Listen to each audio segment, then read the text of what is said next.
Uma boa noite a todos. Uns poucos já me conheciam antes.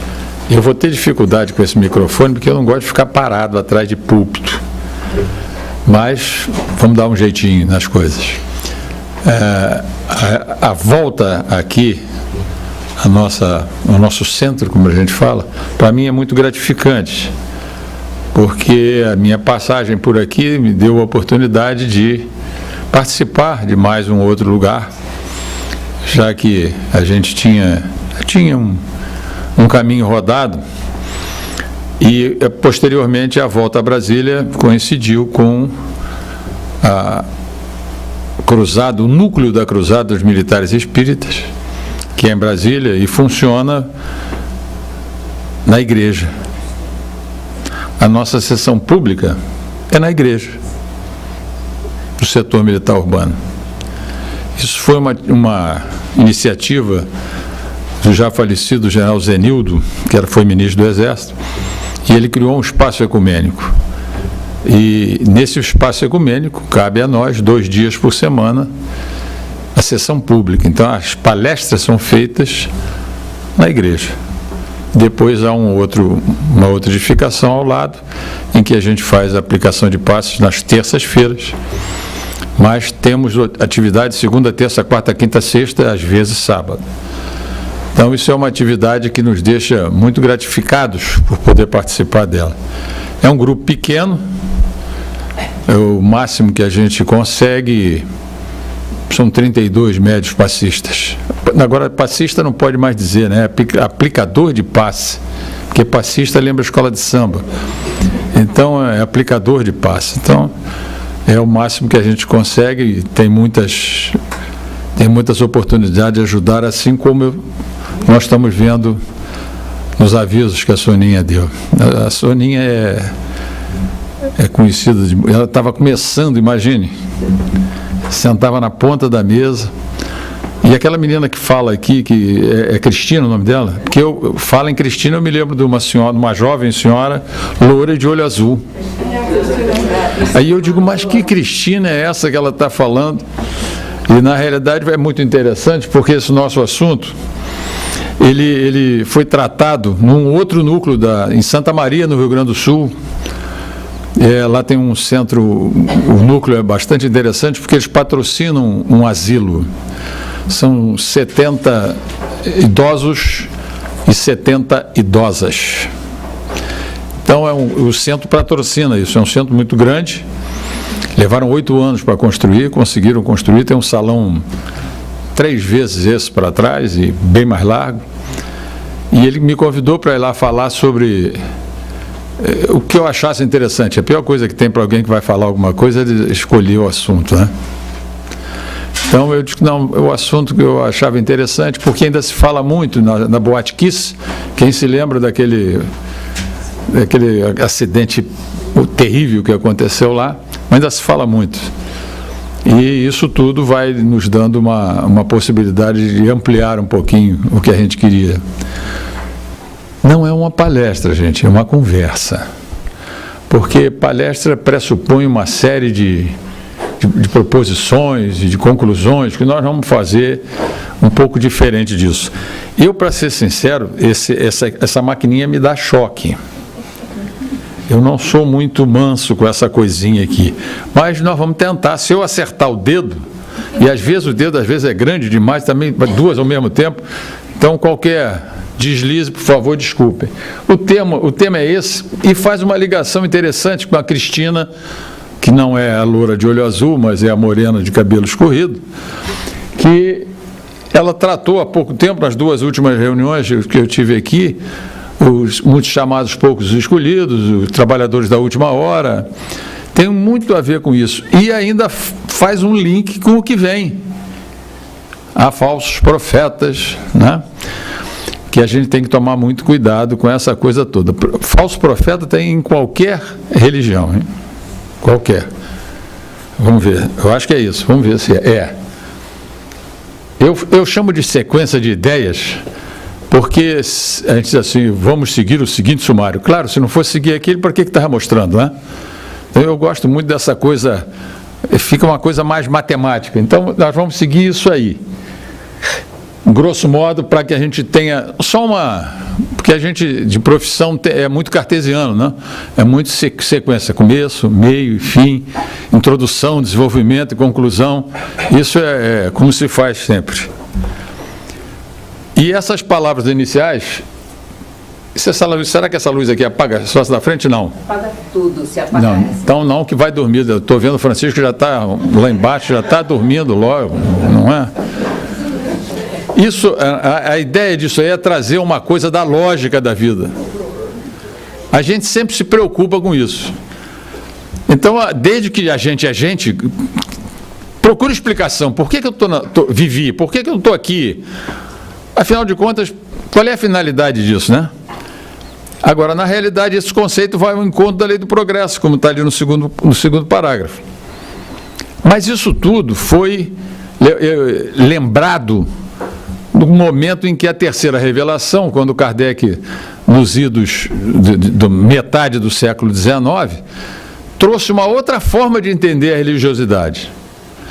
Não foi diferente. Lutero já havia feito isso lá em 1532, se eu não estou enganado das datas, quando ele lançou a Reforma.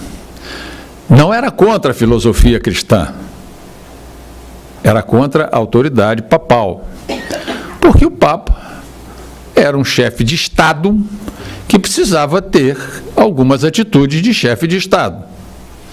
Então isso, a complicação da história, a história é muito rica e a gente precisa ler para entender por que as coisas estão acontecendo hoje. Então, na realidade, quando Lutero fez isso, lá no Brasil, pouco tempo descoberto, e posteriormente, com a evolução da sociedade, nós já tínhamos a Revolução Industrial, aquela coisa toda chegando, e foi possível levar aonde? Na França. E por que a França? Por que não foi feito lá no Rio de Janeiro, né? Ou Joanesburgo? Porque era só a Cidade de Luz. O que se falava no mundo culto era o francês. Né? Então, precisava ser ali. Ali é que se expandiam as coisas. Então, esse início só foi possível ser trazido uma nova ideia. Aqui não está atrapalhando, não. Isso aqui não. Porque, imagine o seguinte: se Gengis Khan tivesse conhecimento da energia atômica, onde é que nós estávamos hoje? Seguramente em outro mundo, porque aqui não era mais. Então é preciso que a sociedade, quando adquire um determinado nível evolutivo, aí ela passa a conhecer e passa a ter como trabalhar uma nova forma de entendimento. Foi isso que o Kardec fez. Uma nova forma de entender dentro dessa especificação que aqui está. Livre-arbítrio, nós vamos explorar por cada um desses pontos. A pluralidade das encarnações e a máxima fazer ao próximo que gostaríamos que ele nos fizesse. Então, o que aconteceu? Dentro dessa nova lógica, e a nova lógica nós vamos bater bastante, obrigaram o ser humano a procurar um modus vivendi que atendesse suas necessidades. Porque o que o primitivo fazia? Se alimentava, respirava e procriava, era isso só. E tinha que ser assim, não podia ser diferente. Imagine antes da roda ter sido inventado, se falasse em energia atômica, penicilina, teoria quântica. Quem é que sabia ler naquele tempo? No tempo de Jesus. Quem é que sabia ler? E escrever, quem é que sabia? Por daí as parábolas, essa coisa toda que a Cristina 2, eu vou chamar ela de Cristina 2, fica mais fácil. Ela explorou muito bem, explicando as parábolas, dando uma forma às parábolas do entendimento. E aí partimos então para o começo dessa evolução. Todos nós já lemos, de alguma forma direta ou indireta, o Livro dos Espíritos, quando nos diz que Deus é a inteligência suprema, causa primária de todas as coisas. A Gênese aprofunda essa ideia: eterno, imutável, material, onipotente, infinitamente perfeito, soberanamente justo. Quando essa coisa está sublinhada assim, é porque a gente tem que entender isso. Ele é justo, não castiga ninguém, não. Infalível e único. E aqui, os seres que habitam o orbe de expiação e provas, como o nosso, né, são ainda muito limitados em sua evolução. O frágil arcabouço moral, não sei se leram hoje no Washington Post, 47% dos crimes realizados contra as mulheres, aqui nos Estados Unidos, não é no Rio de Janeiro, não. 47% são cometidos pelos namorados, parceiros ou maridos. Está escrito hoje no Washington Post. Então vejam que esse salto qualitativo e quantitativo é muito lento. Então nós vamos ver a história como ela é a origem dessa coisa toda. Desde que o mundo é mundo, o ser humano, das várias teorias que aconteceram, está preocupado em saber essa causa dessa existência. E aí, a gente vê que essas definições, elas realmente são sazonais, é como se fosse uma fruta, só dá numa época do ano. E aqui isso é muito respeitado, lá para baixo às vezes se fazem outras coisas. E há interesses pontuais e localizados. Com a terceira revelação, novamente, isso aqui vai se tornar o tripé, o livre-arbítrio, as reencarnações e a infalibilidade da justiça divina. Da justiça divina. A dos homens é tão falha quanto os homens o são. Aí, novamente, surge esse conceito de lógica. Com isso aqui, a gente pode raciocinar, porque o Espiritismo não é a fé raciocinada? Eu gosto sempre de contar, talvez a Sônia até se lembre disso. Quando eu fiz exame para o Colégio Militar do Rio de Janeiro, a maioria não era nascida, senão a totalidade. Havia uns cursinhos, que a gente fazia cursinho para o Colégio Militar. E eu fazia um cursinho. Quem conhece o Rio de Janeiro, chega na Rua Uruguai, virando para o Alto da Boa Vista, na Conde Bonfim, havia um cursinho que era curso da dona Pardal Pinho. Pardal era o nome de família dela. Uma senhora, para terem ideia, nós tínhamos aula de religião num curso preparatório para o Colégio Militar, imaginem, hein? E havia um padre muito agradável, uma pessoa muito querida, que dava aula de religião para nós. E eu, porque não, naquele tempo, nós só íamos para a escola pública aos 7 anos de idade. Mas eu era neto, filho e sobrinho único, e eu fui até os 16 anos. Então, aos 6 anos, sabia ler. E fui para uma escola pública. Então, terminei o 4ª série do primário, aos 9, e fui para esse cursinho para ir para o Colégio Militar. E essas aulas eram sensacionais. Todo mundo gostava muito do padre. A um determinado dia, ele estava nos falando sobre Adão e Eva, Caim e Abel. Caim matou Abel, eu acho que foi isso, e foi casar com uma mulher do outro lado do mundo. Eu levantei a mão. Aí eu disse: o senhor podia explicar que mulher era essa que só tinha Adão e Eva no mundo? Aí ele me disse: meu filho, são os segredos das Sagradas Escrituras. Nunca mais eu quis prestar atenção mais na aula, eu não estava entendendo. De repente apareceu. Essa fé raciocinada nos empurra para isso aqui. A gente tem que entender o que está acontecendo. Nem é porque o Chico Xavier escreveu, a gente tem que engolir. A gente tem que entender. Claro que nós vamos engolir 110% do que ele fala, porque ele só fala coisas boas. Mas a gente tem que entender. É o que vai ser falado aqui nos falsos profetas, né? Cuidado com isso. Se a gente não estiver entendendo, fala com alguém, porque às vezes o conhecimento ainda não está disponível. Isso é diferente, é ignorância. Não é ignorância e estupidez, não, é ignorância por falta de conhecimento. Não há conhecimento disponível ainda, mas eu tenho que entender o que está acontecendo. Senão eu vou botar no meu carro: Deus me deu este carro. Cuidado com isso. Deus não conhece carro.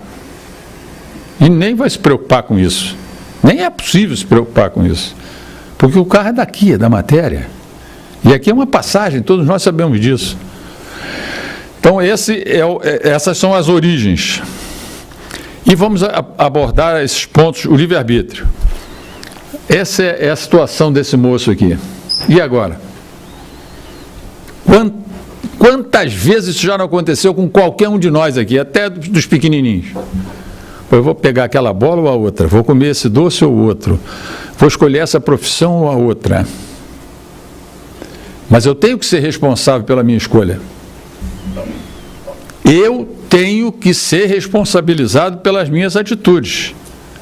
Porque se assim não for, isso que está escrito aqui é uma conversa. É uma pergunta que a gente responde como quer. Eu sou responsável por isso. Eu escolhi, eu sou responsável por isso. E aí vem a outra consideração, que se não fosse assim, o que a gente seria? Mamulengos? Marionetes? Tinha uns deusezinhos lá em cima brincando com a gente aqui? Ele mexia o polegar, a gente levantava a perna, é assim? Responsabilidade zero. Ou ainda uma pior, que a gente vê muitas vezes aí fora. Um fantochezinho. Nós somos responsáveis.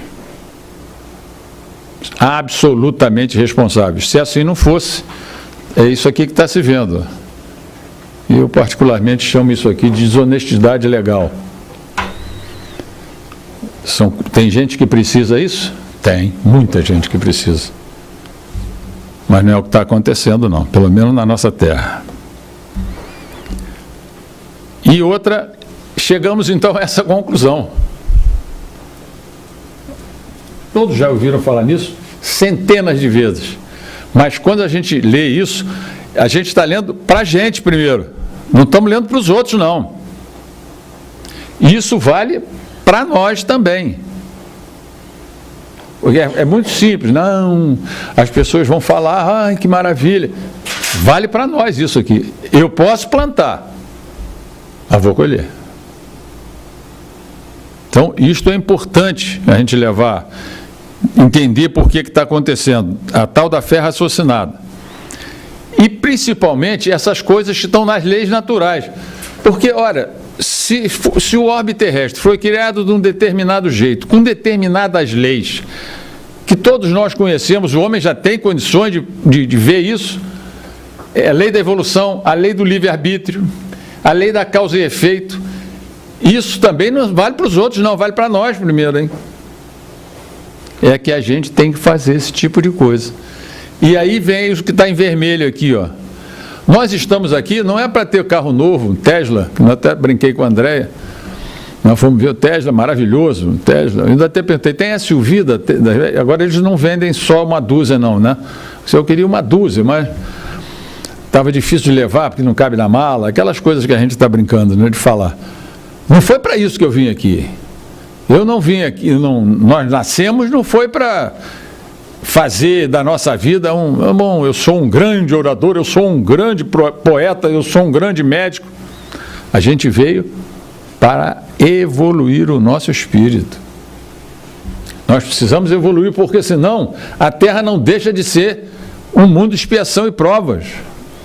Até quando nós vamos viver num ambiente em que ainda se faz guerra até em nome de Deus,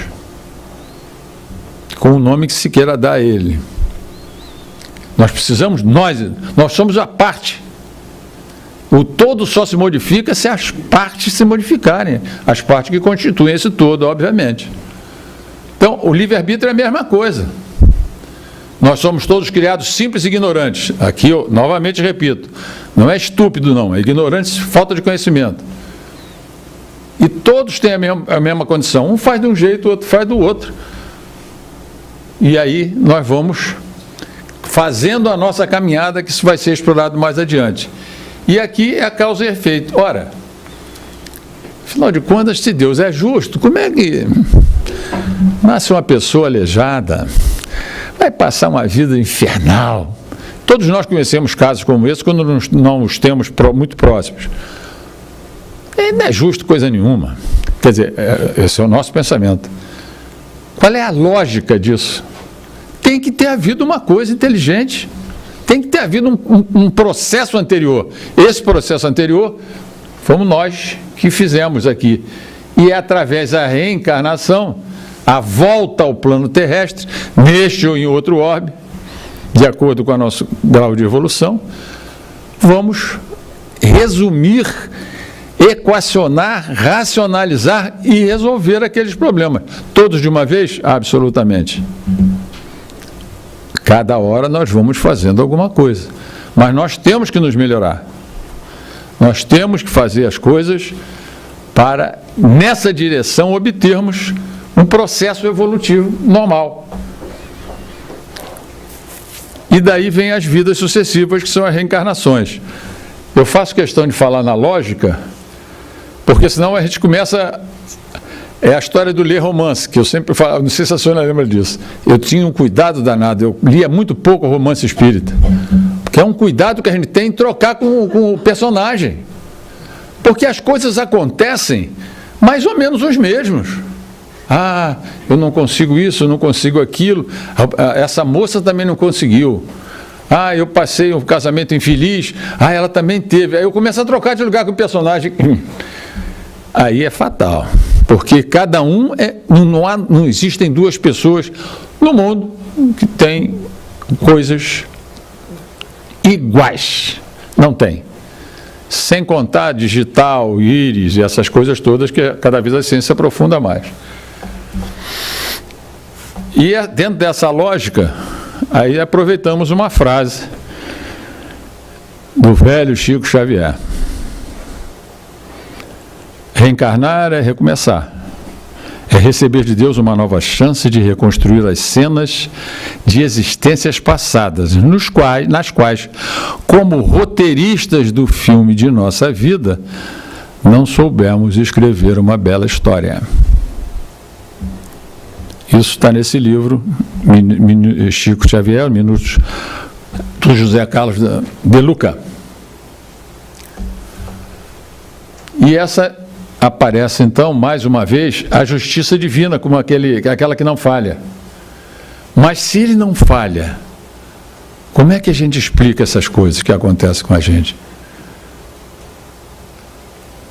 É por meio de sucessivas encarnações que a alma se despoja de suas imperfeições, até que esteja bastante pura para deixar os orbes de expiação, como a Terra, onde os seres que neles habitam expiam o passado, vivem o presente e constroem o futuro.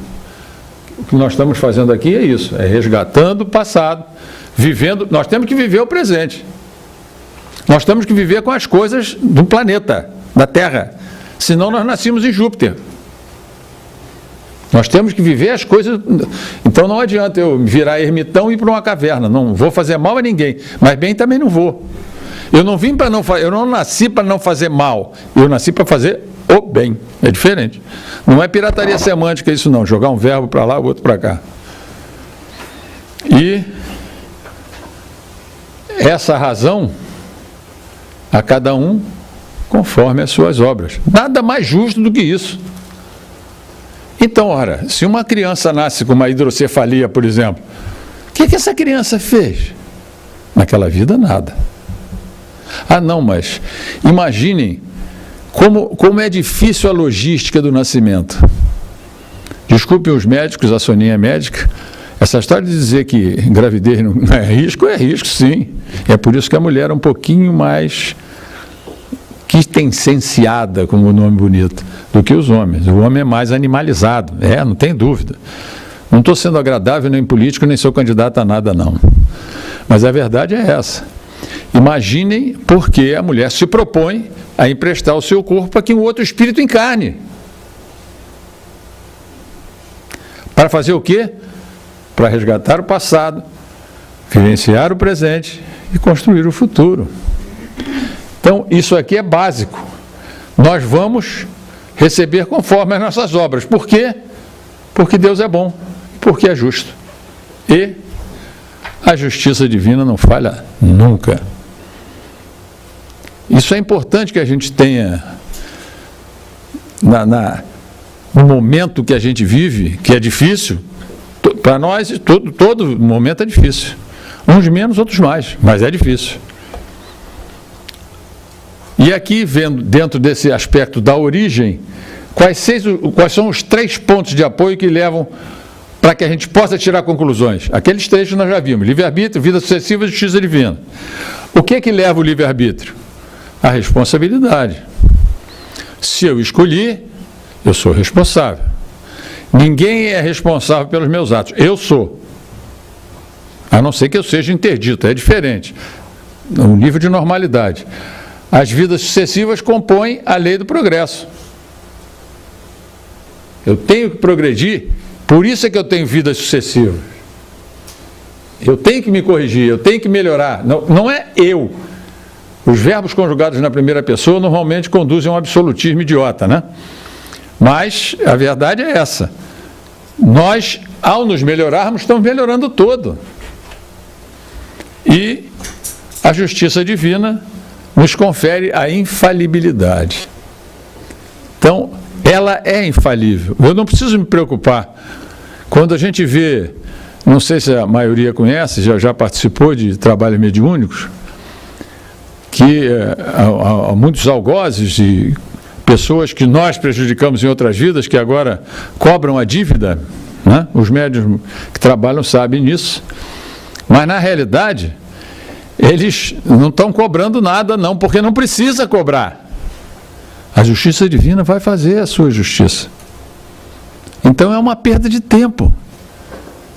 Vão ficar malhando numa pedra fria, sem nada de consequências, e as consequências são todas ruins para ele. Então, ao invés de... Porque, como se dizia na Idade Média, né, a honra se lava com sangue. Isso é um filme, tem até Os Três Mosqueteiros, né, Alexandre Dumas, se eu não me engano, não é isso? O autor do livro. Então, é por aí. Então, essas coisas são assim, não é assim, não. Mas nós precisamos de um caminho, não é não? Para chegar aí, como é que é o caminho que a gente faz? Como é esse caminho? Não é tão difícil assim. Nós temos o passado. Essa é aquela mochilinha que as crianças levam para a escola. Isso é o que das outras vidas. Umas mochilas maiores, outras mochilas menores. O que tem dentro dessa mochila? Nós vamos ver já daqui a pouco. Nós temos que ter o presente. E vamos explorar também essas figuras aqui, ó. E o futuro. Nada mais bonito do que o nascer do sol, ou o pôr do sol, como a imagem do futuro. E dentro desses aspectos, nós vamos fazer a pergunta clássica. Quantas encarnações já tivemos? Uma? Ninguém adivinha isso. É impossível adivinhar. E é bom que a gente não saiba. É bom. Só aqui nessa figurinha, nós podíamos ter sido esse cidadão, este, e mais a tripulação daquele navio. Só nessa figurinha aí.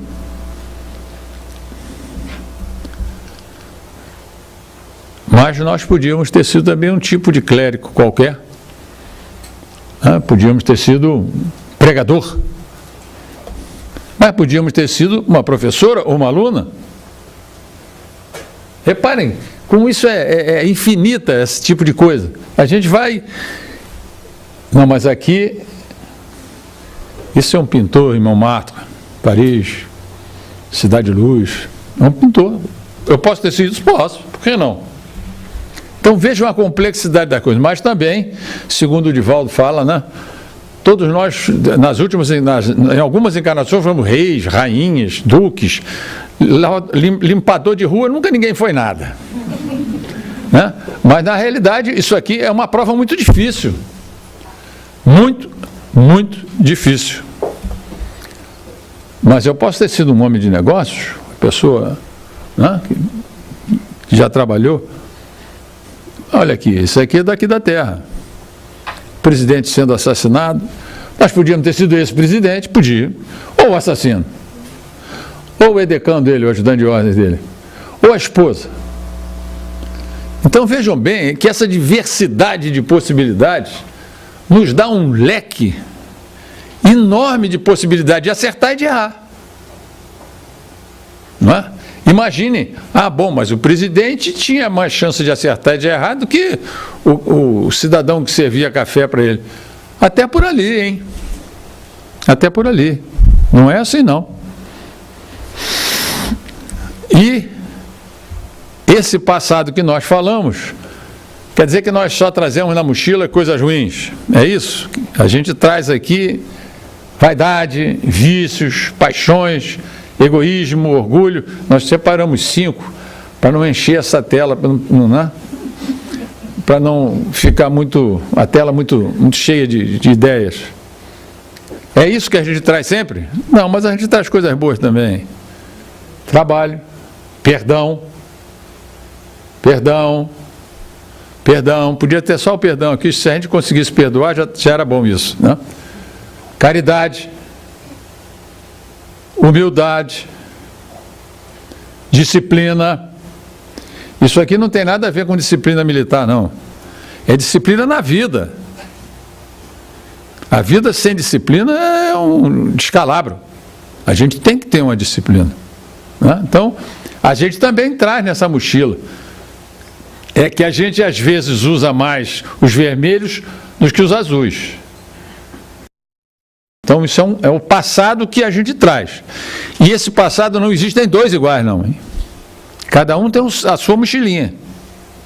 Cada um traz a sua mochilinha e tem que trabalhar o que tem na mochila.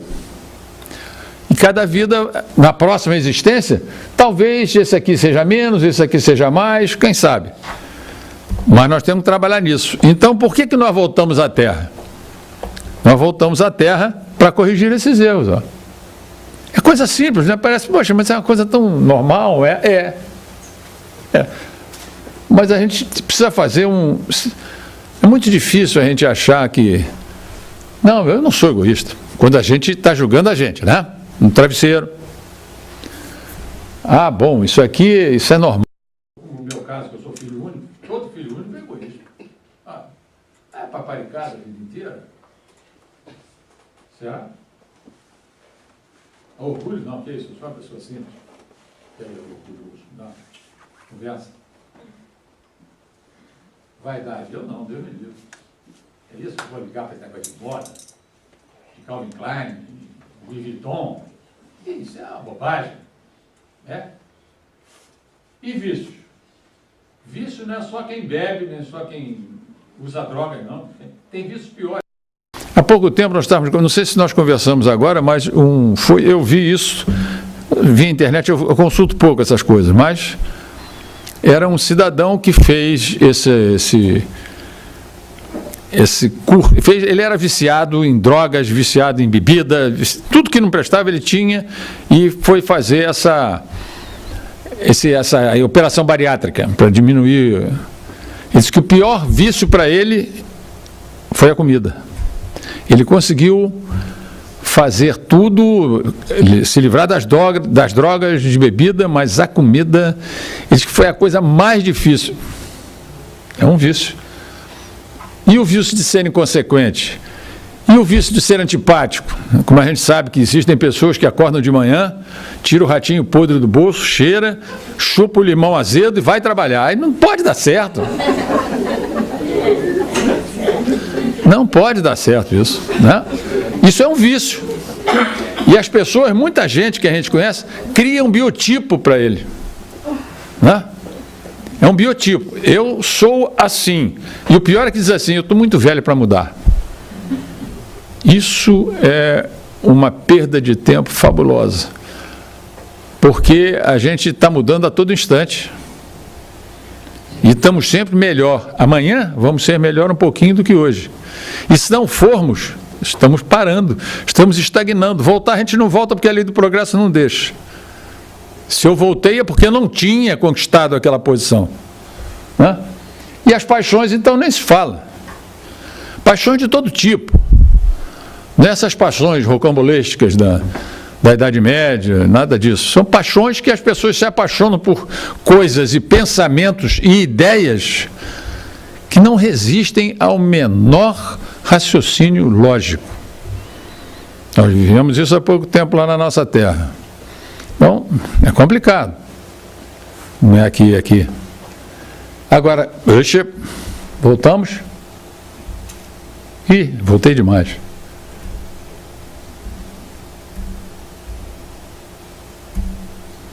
Nós temos que melhorar o que nós temos de bom.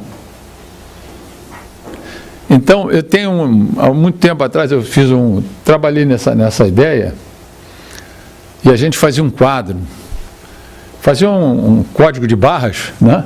Que o trabalho, qual é a quantidade de trabalho que eu preciso para estar no mundo de expiação e provas?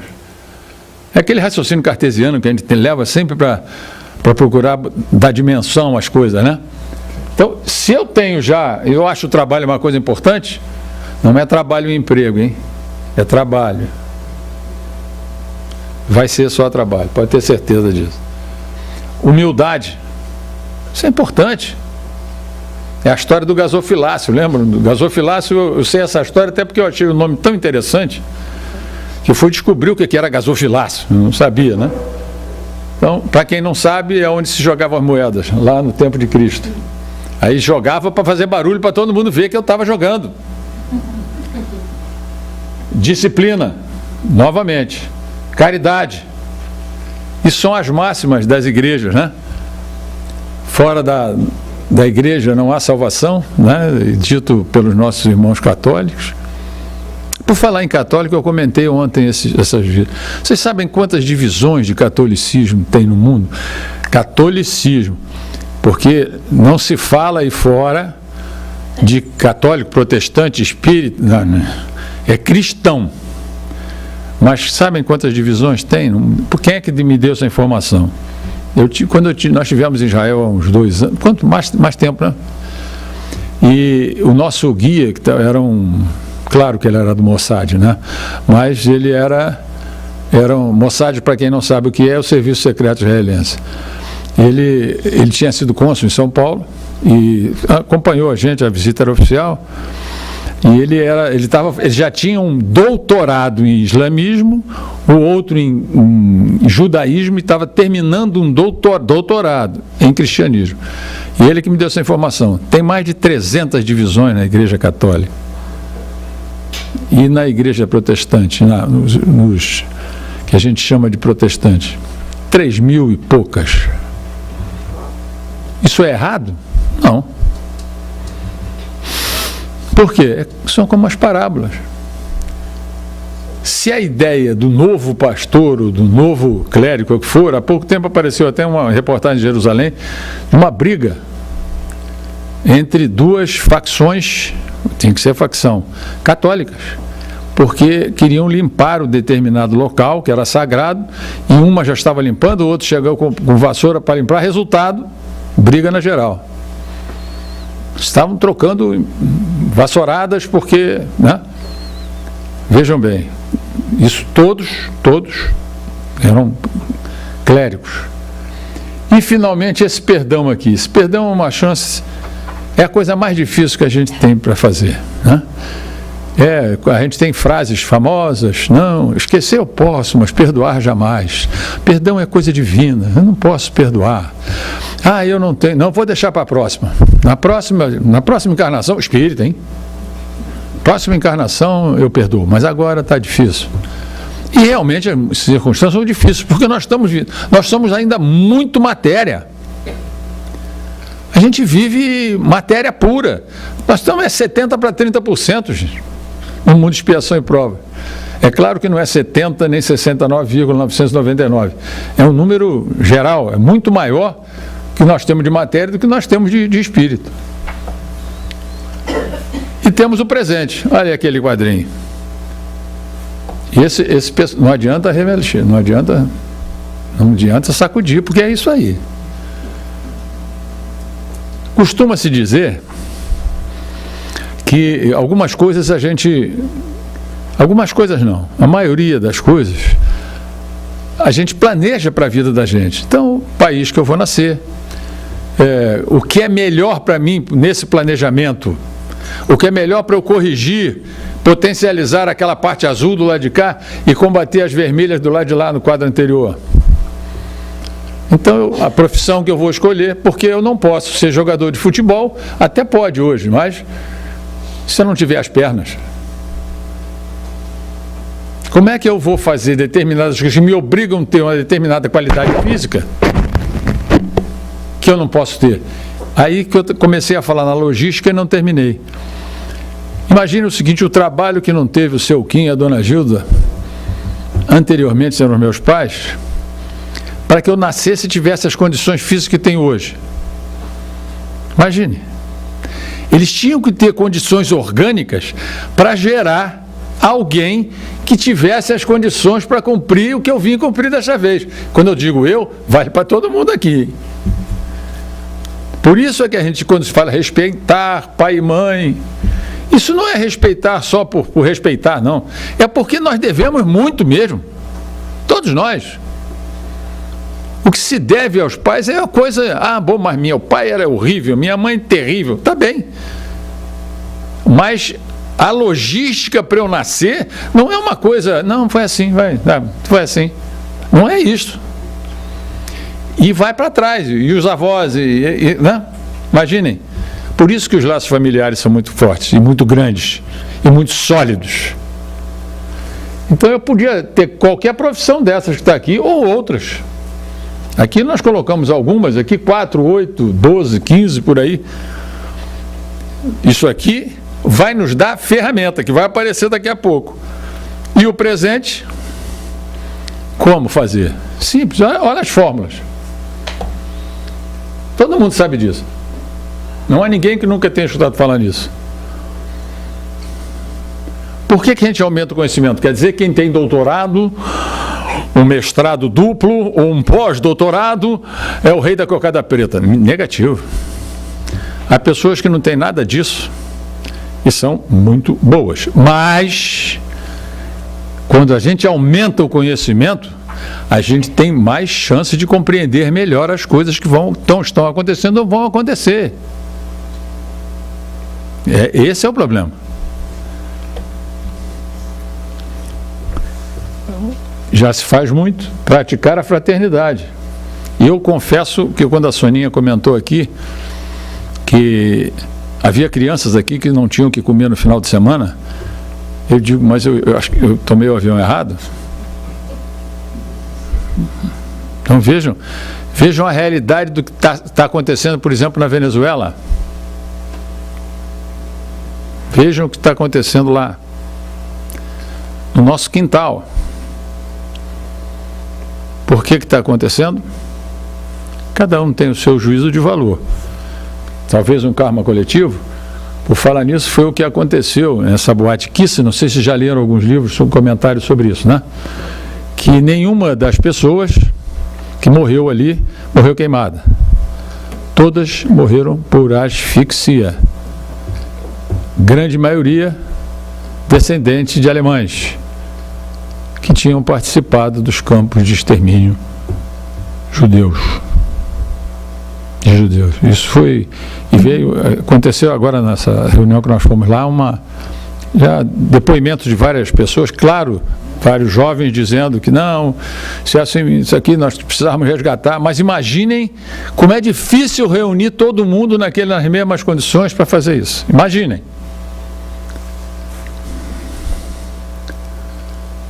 Agora, nós temos que conviver com as coisas da terra. Nós tínhamos comentado inicialmente. Então, eu tenho que trabalhar, eu tenho que levantar, eu tenho que ir à escola, eu tenho que almoçar, eu tenho que constituir a minha família, que é o novo item aqui. Por que isso? Porque eu preciso dar chance para que outros espíritos venham. Aí disse, bom, peraí que não, aí não, porque para ter neném eu não preciso casar. Mas a criança, para crescer com suporte de pai e mãe, tem que casar.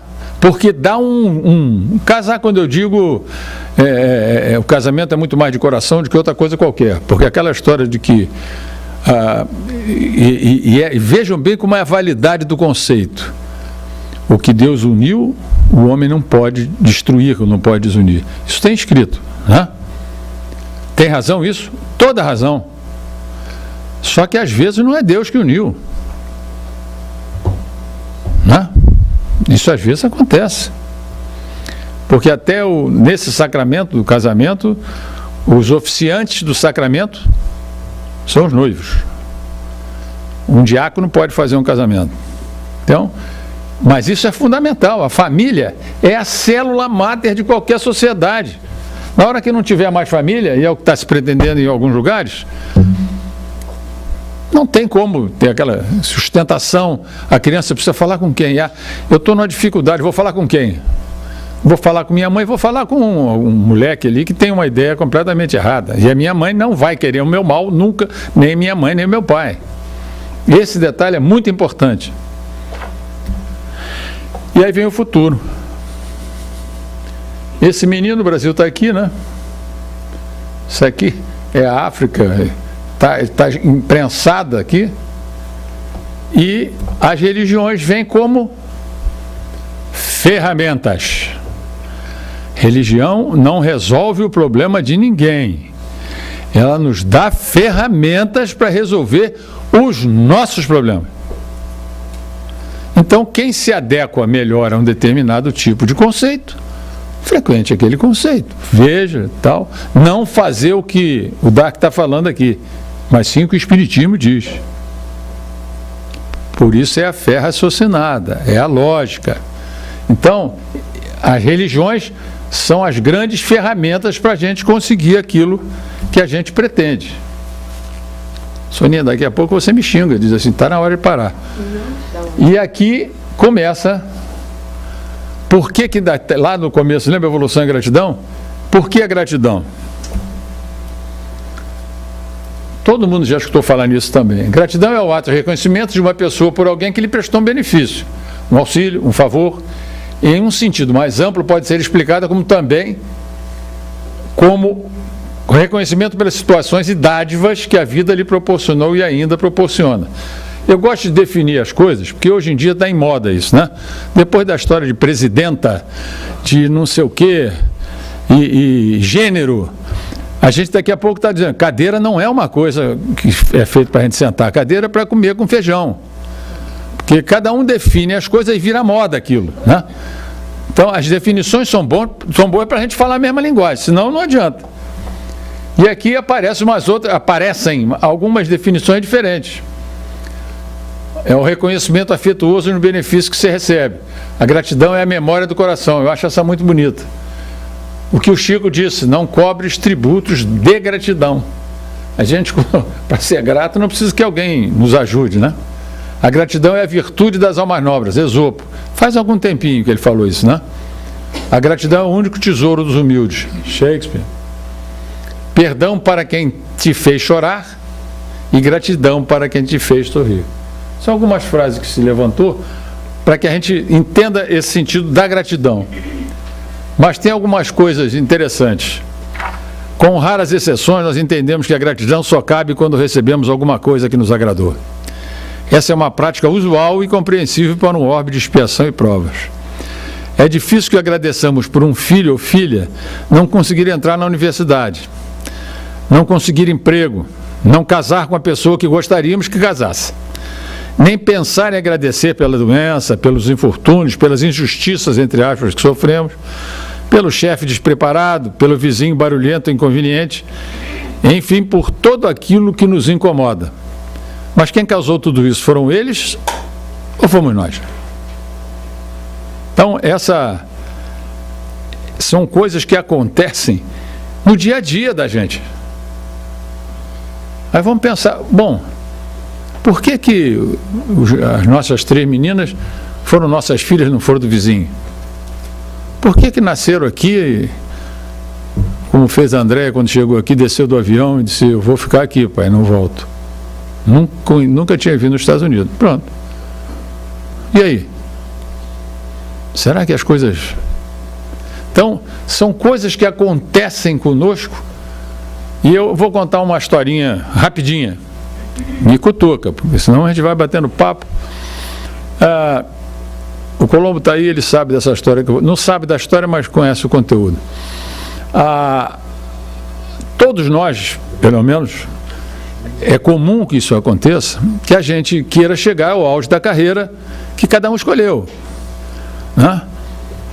pesquisa, o que for, o médico, o advogado, o arquiteto, o engenheiro, o que for.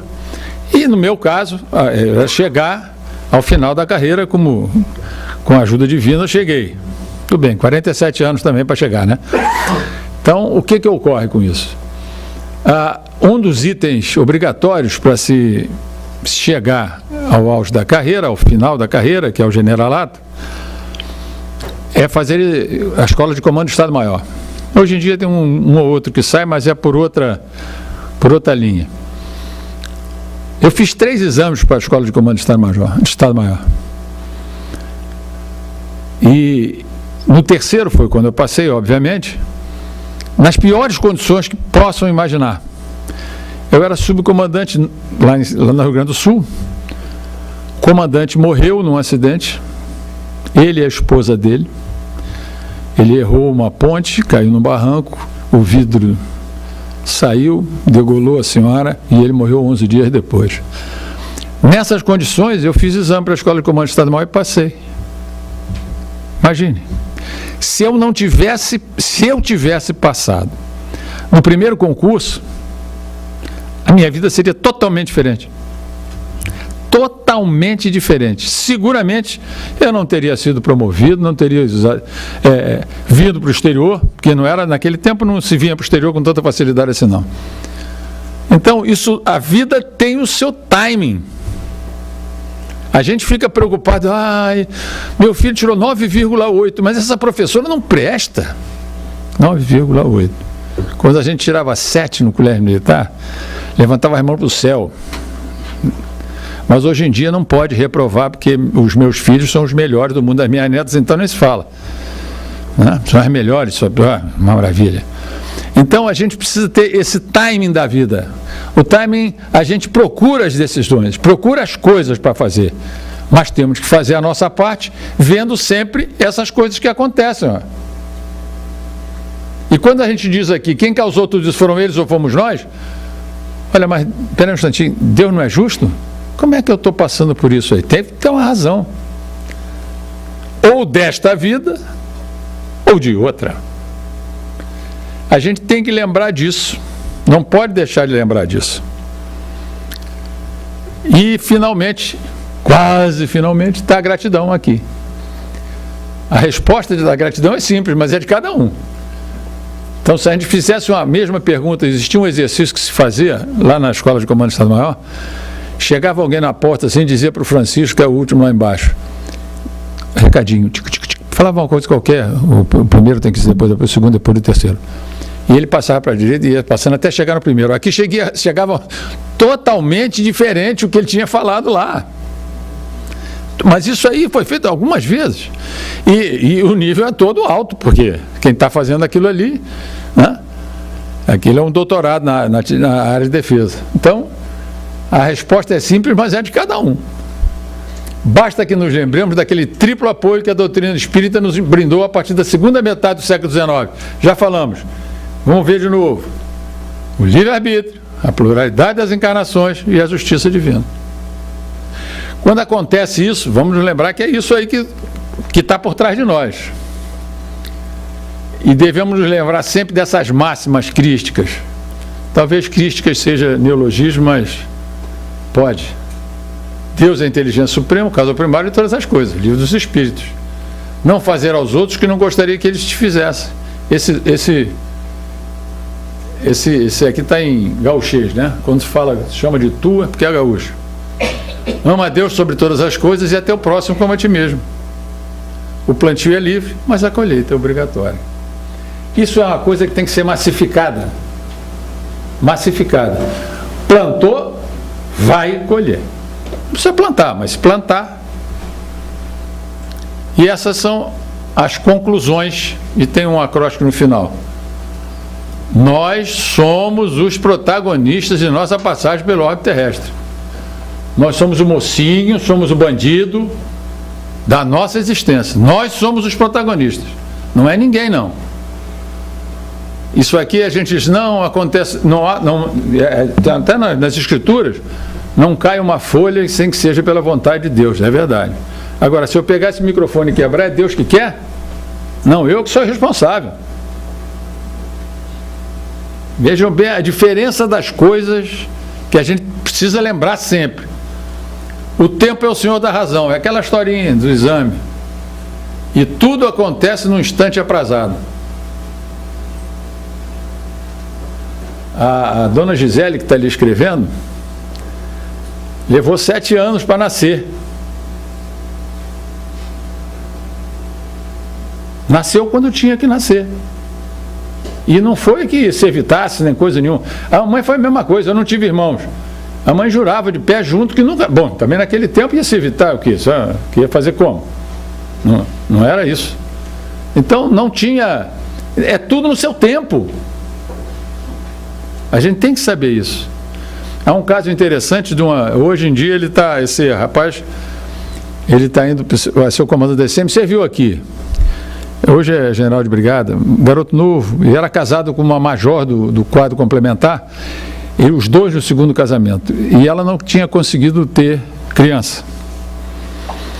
Do primeiro casamento, nem do segundo. E ela trabalhava, ela era de TI, de Tecnologia da Informação, e ela começou a fazer um tratamento, e eu, no departamento que eu chefiava, eu fiz aquários, né? Então era um corredor grande com um aquário, para a gente ver quem estava lá dentro, senão fica com a parede fechada, não se sabe o que está se fazendo ali dentro. Ela chegava desesperada, ela fazia um tratamento hormonal, que as mulheres, as senhoras que estão aqui devem saber isso, mas ela chegava como se tivesse apanhado. Eu brincava com ela, disse, Ana Paula, o Vergara te bateu, o que houve? Ela disse, não senhor, eu estou fazendo um tratamento, não sei o que. Isso durou tempo. Tá bem, eu saí do departamento, fui para o Estado Maior, e o marido foi classificado aqui, na CBW. Tá bem. Um ano depois eu vim com a André estava até comigo nesse dia, um jantar lá. Aí eu vejo a Ana Paula grávida. Eu digo, pô, vai ver, eu rapidamente, o raciocínio, vai ver ela, aqui o tratamento funcionou. Eu digo, o que houve, menina? Comeu melancia? Aí ela disse, não, engravidei. Eu digo, mas o tratamento então fez efeito. Não tinha tratamento nenhum, senhor, eu tinha parado há mais de ano. Aquela menina que hoje tem 9 anos, tinha que nascer aqui. Esse tipo de coisa a gente tem que entender assim. A menina está enorme, uma menina bonitona, tinha que nascer aqui. Quer dizer, ela podia ter feito 728 tratamentos anteriores que não ia nascer. Ia nascer aqui. Esse tipo de coisa a gente tem que entender, porque às vezes as coisas demoram. Poxa, eu já tenho 40 anos, sei o quê. Não é isso. É o tempo, é o timing. Cada um tem o seu e a vida da gente tem outro. Isso aqui é a lógica, nós já falamos, o tempo é o senhor da razão, e o governador do planeta, uma coisa que me chamava a atenção, eu descobri há pouco tempo, não, eu concluí há pouco tempo. Eu tenho muitos amigos católicos, tenho um amigo muito de perto, um amigo muito querido, que ele é católico, de o capelão não discutir com ele. Tanta teologia que ele conhece. É excelente. Mas eles, assim, a gente não discute religião, lógico, né? Não discute, não conversa. Aí eles, não tem jeito de você achar que Jesus é Deus, não, né, Dag? Eu digo, não pode, rapaz. Não pode. Jesus é...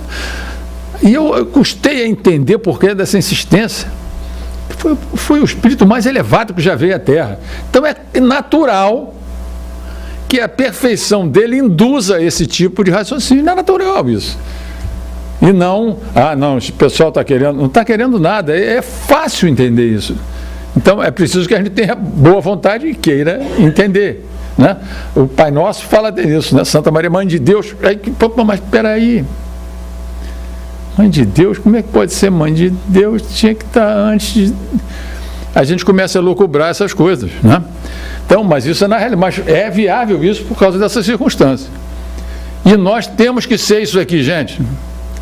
Não podemos, quem não lê o livro, leia, que vale a pena. Brasil, coração do mundo, pátria do Evangelho.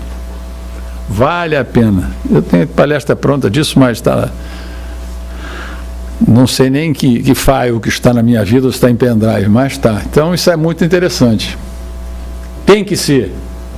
Não é à toa aquele formato que nós temos. Não é à toa as posições relativas, nós não temos enchente, nós não temos terremotos, não tem neve. Só no Rio Grande, lá na fronteira do Rio Grande do Sul com Santa Catarina, na terra lá do Francisco, o Urubici, né?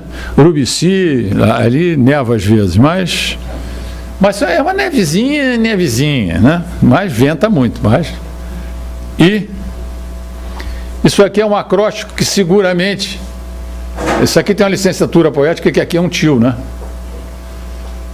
E isso foi recebido numa reunião mediúnica, quando eu recebi a proposta de falar sobre a gratidão. Isso aqui veio numa reunião mediúnica. Grande é o valor de quem a tem na gratidão, reforçado pelos ensinamentos do bem, amando o próximo sem alarde, tratando a todos com sinceridade, indo levar a paz muito mais além, doando o amor sem olhar a quem, aqueles que buscam, na verdade, o bálsamo que nos conduza à caridade. Gratidão. Muito obrigado a todos. Estamos abertos a perguntas e respostas. Obrigado.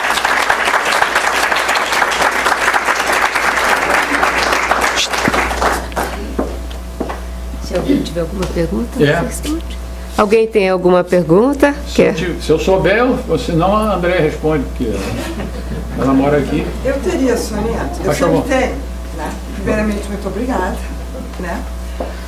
Eu vou começar pelo final. Pelo final, diga. Quando o senhor falou do Brasil, casualmente eu estava lendo os comentários que estão falando sobre o Brasil, né, o Coração do Mundo, o Papa, né?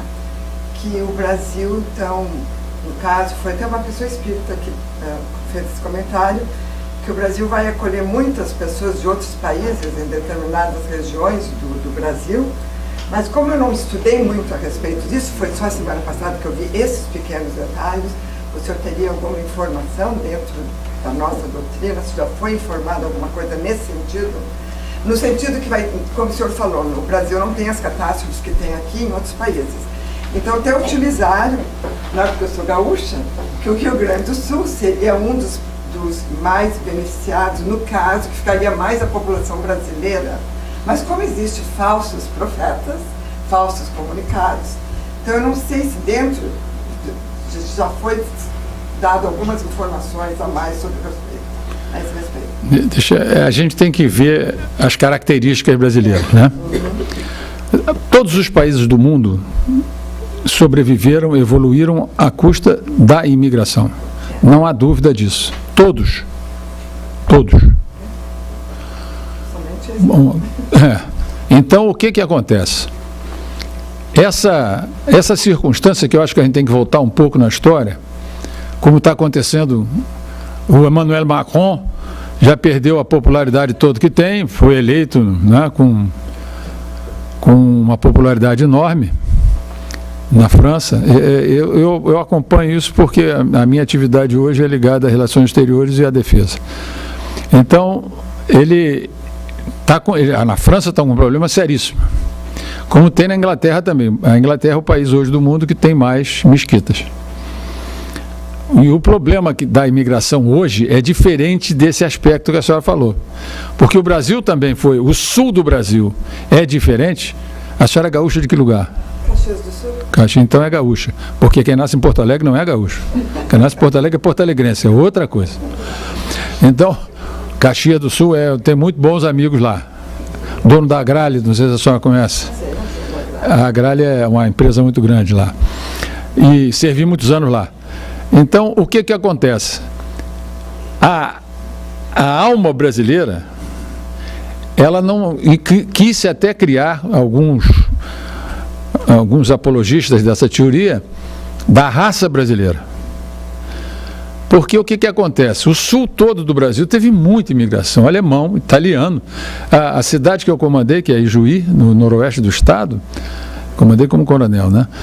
E tem 16 etnias diferentes de porte, etnias de porte, russos, letos, tem o gaúcho pelo duro, como a gente chama, que é o gaúchão dali mesmo, do terreno, Várias. Então, são inúmeras as etnias do Rio Grande do Sul, como Santa Catarina também, né, que a gente passa em Pomerode e não escuta uma palavra que não seja em pomerano. É a terra da esposa do Espiridião Amin. Ela é de uma cidadezinha ali de perto de Pomerode. Então, e assim vai. O Nordeste foi invadido pelos holandeses, né? O Rio de Janeiro teve os franceses, né? E uma curiosidade interessante, que eu fazia parte de uma mesa, quando na comemoração dos 200 anos da família real, o Dom João foi que fez o Arsenal de Guerra do Rio de Janeiro, ali perto do cemitério do Caju, no Rio. E foi feito um simpósio, né? E uma das participantes da mesa era uma senhora que era presidente do Museu Histórico Nacional. Ela tinha informações maravilhosas sobre essa coisa toda. Uma delas tinha uma característica até interessante, porque ela me perguntou assim: o senhor sabe qual é a diferença entre lo solitário e calabouço? Ela foi perguntar, eu digo: não, senhora, não sei. A diferença, ali tem a ponta do calabouço no Rio, perto do Museu de Arte Moderna, né? Perto do Santos Dumont. O calabouço é uma prisão onde a água, na beira do mar, onde de quando em quando a maré, quando sobe, deixa quem está preso com água na cintura. Então é um castigo maior do que quem está preso. Ali era o calabouço. Ela fez uma série de perguntas, contou uma história muito interessante sobre Dom João, que Dom João era tido como um comilão, né? Aliás, todos os filmes que se fazem dessa família real, ou a esposa dele não valia nada, ou ele era um lambão. Foi o único que conseguiu burlar Napoleão, iludir, né? Invadiram, quando chegaram, ele já tinha saído para o Brasil. Então, historicamente, ele tinha um problema nas pernas, uma erisipela, que ele precisava tomar banho de mar. E como é que ele tomava banho de mar? Ele tinha medo de siri. E ali tinha muito siri na ponta do Caju. Então ele entrava numa gaiola. Essa gaiola existe no Museu da Conlurb, lá no Rio de Janeiro. Então ele descia para poder molhar as pernas com a água salinizada. Então aí subia novamente. Então a nossa ligação com povos de fora é sempre muito grande. E o Brasil tem um coração, ele é coração do mundo exatamente por isso. Há segmentos que se fala hoje do Brasil, não sobre a doutrina, mas porque a Colômbia tem muito mais, recebeu muito mais venezuelanos do que nós. Mas lá no Brasil se recebeu muito. E por acaso eu sei porque o Exército está tomando conta lá. E está fazendo a ajuda, não tinham o que comer lá. No Brasil tem 3 refeições por dia, atendimento médico, essas coisas, tudo direitinho, como deve ser feito. É a Operação Acolhida que se chama o nome dessa coisa toda. Então, o que ocorre? O próprio Divaldo fala isso, que o Brasil tem uma dívida com os povos vizinhos, porque a gente esquece da história, mas o Brasil era o grande império, o resto tudo era república quando se independizou. Era um império, Dom Pedro, e foi o que nos manteve grandes daquele jeito, né? O resto, até hoje a gente pergunta, por que a Venezuela e a Colômbia não são uma coisa só? Por que tem o Chile ali? Por que o Equador, Peru? Por que não é uma coisa, né? Então, na realidade, a gente diz, até o Divaldo fala que nós temos uma dívida por causa da Guerra do Paraguai. Até porque, diz que no final da guerra, o Conde D assumiu o comando geral. O Conde D era o marido da princesa Isabel, quem não se lembra. E ele era sanguinário, queria aparecer, era o que se fala. Então, o Solano Lopes não tinha mais pessoas e usava crianças, como o alemão usou na Segunda Guerra. Crianças e velhos. O alemão não, os nazistas, desculpe, não confunda as duas coisas que são completamente diferentes. O alemão é uma coisa, o nazista é outra. Embora a nacionalidade seja a mesma.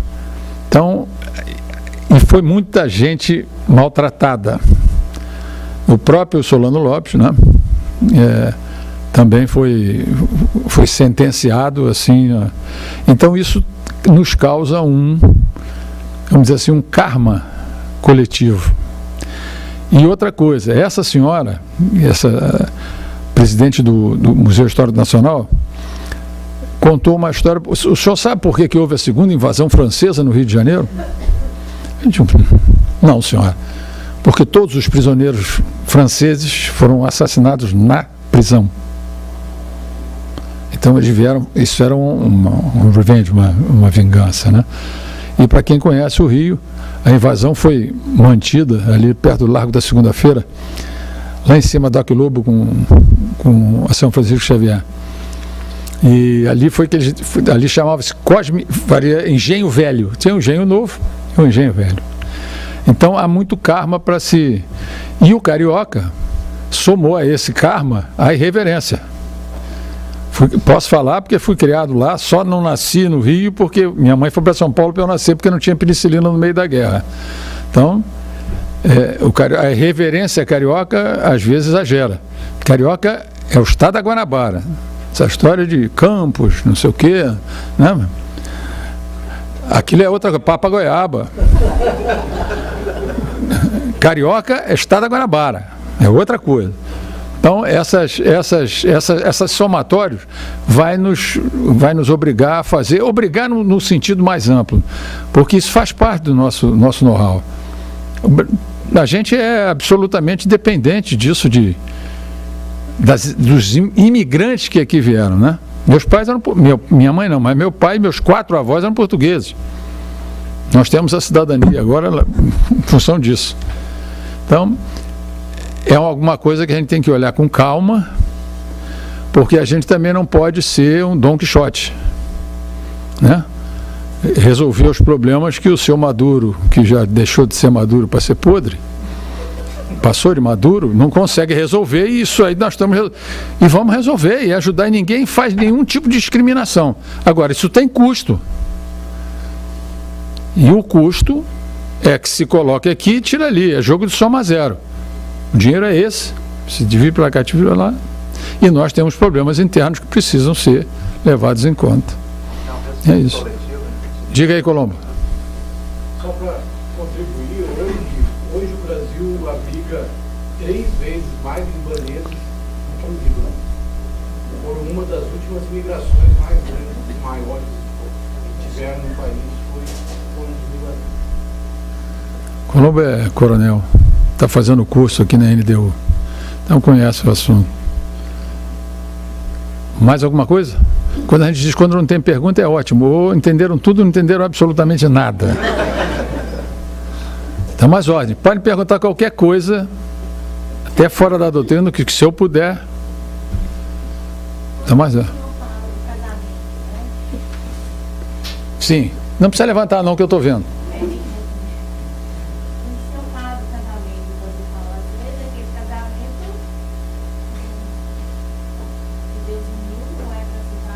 Isso. Mas o que Deus uniu.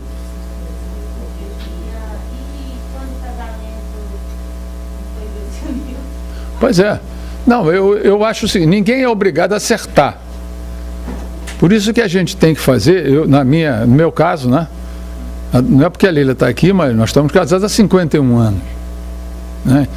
Ela diz que é o 2º casamento dela, né? Mas E a Andréia até contar uma coisa engraçada, porque eu cheguei uma vez com ela e apresentava ela como filha do primeiro casamento da minha mulher. Essa é a filha do primeiro casamento. Pô, e é verdade, não é? Ela é filha do primeiro, foi o único. Mas a união, se ela tiver, não é no acho que estão, eu não sei, né? Aquela história de um amor e uma cabana que não tem mais e nunca teve. E nunca teve. E hoje, com a igualdade de direitos, que foi um homem que inventou, não foi uma mulher, se botar o peso na balança, vai ver que as mulheres perderam mais do que ganharam, hein? Mas, dentro disso, hoje em dia é muito diferente a união, né? Aqui ainda se vive melhor do que... Lá no Brasil ainda está um pouquinho mais latino, mas aqui um pouco de anglo-saxão. Quem trabalha fora é quem ganha mais. Está correto isso, porque precisa alguém cuidar das crianças. Porque a creche é muito boa e tal, mas precisa alguém ter exemplo. Isso é que eu vejo. Então, na realidade, quando a gente diz que o casamento não necessariamente foi Deus que uniu, é porque às vezes a motivação é outra, é o dinheiro, é o green card. Tem uma porção de coisa. Às vezes essa é a motivação. Não vai dar certo. Porque a vida em comum é complicado. Uma coisa é um namorico, tal, no meu tempo. Hoje é outra coisa. Então, sai e tal, mas só tem alegria, não tem problema. Em casa, quando casa e vive no dia a dia, é difícil.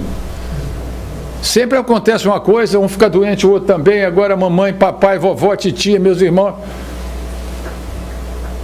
É diferente. Então, se a motivação foi realmente aquele verbinho de 4 letras chamado amor, que é um substantivo e que é levado para ser verbo a toda hora, né?